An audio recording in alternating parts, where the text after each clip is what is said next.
The old house stood alone. It was on a hill. Weeds filled the garden. Nobody lived there. People said it was haunted. The windows were boarded up. The paint was peeling. The wind howled through the broken windows. It sounded like someone was crying.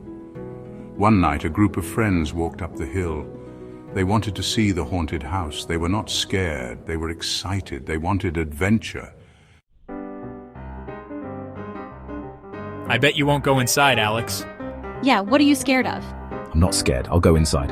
Liam dared Alex to stay the whole night. Alex knew it was a bad idea, but he agreed. He didn't want to look like a coward. His friends left him at the door. He was all alone. Inside, the house was dark and dusty. Cobwebs hung from the ceiling. The air was cold and damp. Alex felt uneasy. Get out now. Alex's heart pounded. He turned around. Nobody was there. He thought his imagination was playing tricks on him. He walked down the hallway. The floorboards creaked under his feet. He heard the whisper again, closer this time. He entered a room. It was a child's bedroom. There were toys scattered on the floor. A rocking horse swayed back and forth, but nobody was pushing it. Alex saw a doll lying on a dusty bed. It had a cracked porcelain face and a cold, empty stare. As he looked at it, the doll's head turned. It looked straight at him. Alex stumbled back in fear. He tripped over a toy train and fell to the floor. He wanted to leave the house. He was too scared. S1. Media group, close-up of a scared face. Man with a terrified expression. Edit stock edit distribute _equally. Ah! He saw a book under the bed. He pulled it out. It was a diary. He opened it and began to read. The diary belonged to a young girl named Sarah. She used to live in the house. She wrote about the shadows in the house. She wrote about how they frightened her. One day, Sarah wrote that the shadows had taken her parents. She was all alone. That was the last entry in the diary. Alex felt a cold shiver run down his spine. He realized the house held a dark secret. He knew he had to get out of there. Suddenly, I heard a loud bang from downstairs.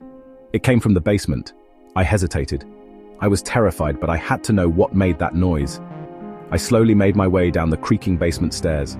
The steps were old and damp. The air grew colder as I descended. The basement was dark and damp. I could smell mildew and decay. I took a deep breath and switched on my flashlight. The flashlight flickered and died. I was plunged into darkness. I fumbled for my lighter, my heart pounding in my chest. I heard a noise behind me. I spun around, my lighter flickering to life. Shadows danced in the darkness. They were moving towards me, closing in. I screamed and ran. I didn't know where I was going. I just had to get away from the shadows. I could hear them behind me, their movements swift and silent. They were gaining on me. I saw a small window at the far end of the basement. I lunged towards it, squeezing my body through the narrow opening. I cut myself on the broken glass, but I didn't stop. I had to escape. I scrambled to my feet and ran. I didn't look back. I didn't stop running until I reached the safety of my own home. I slammed the door shut and leaned against it, gasping for breath. I was safe, for now. Alex never went back to the haunted house on the hill, but the shadows followed him. He saw them in the dark corners of his room at night. He heard them whispering his name. Alex knew he would never forget his night in the haunted house. The shadows would haunt him forever. The house still stands on the hill, a constant reminder of the horrors that lurk within. It is a place where fear reigns and shadows whisper secrets best left undisturbed.